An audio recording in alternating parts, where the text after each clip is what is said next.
not all it's cracked up to be, that's for sure. My name is Ruben Posada. I'm 23 years old. I'm originally from Michigan.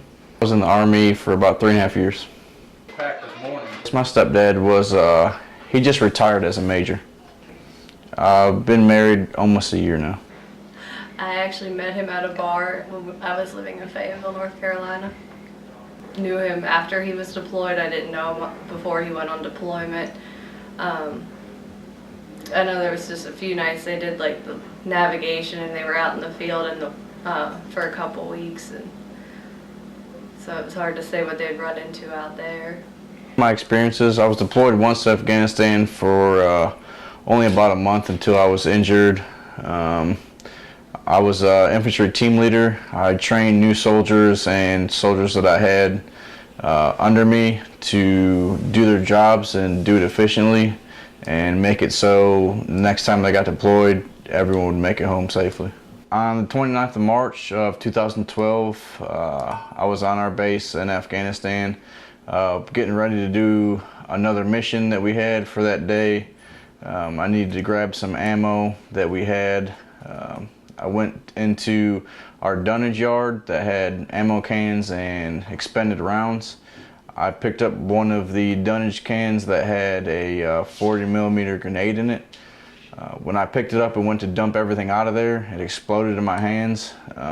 It injured 7 of us and killed 1.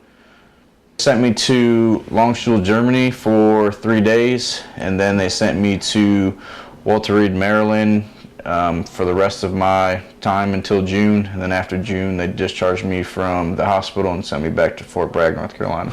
I also had a little laceration on the top of my head.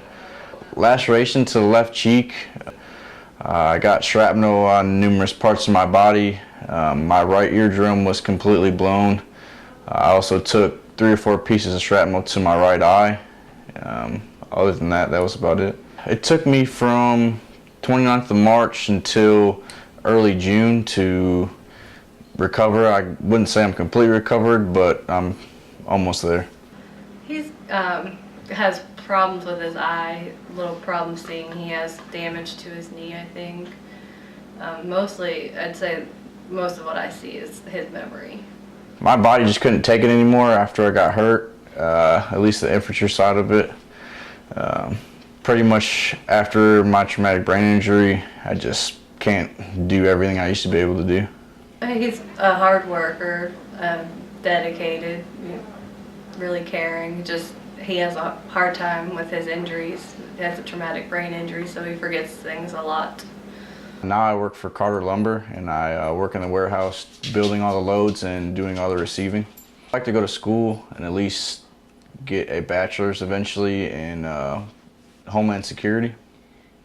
Military was a good experience. I think if you have the opportunity to try it, it's definitely not for everybody, but I think in the long run, it'll help a lot of people out in their civilian life after they get out.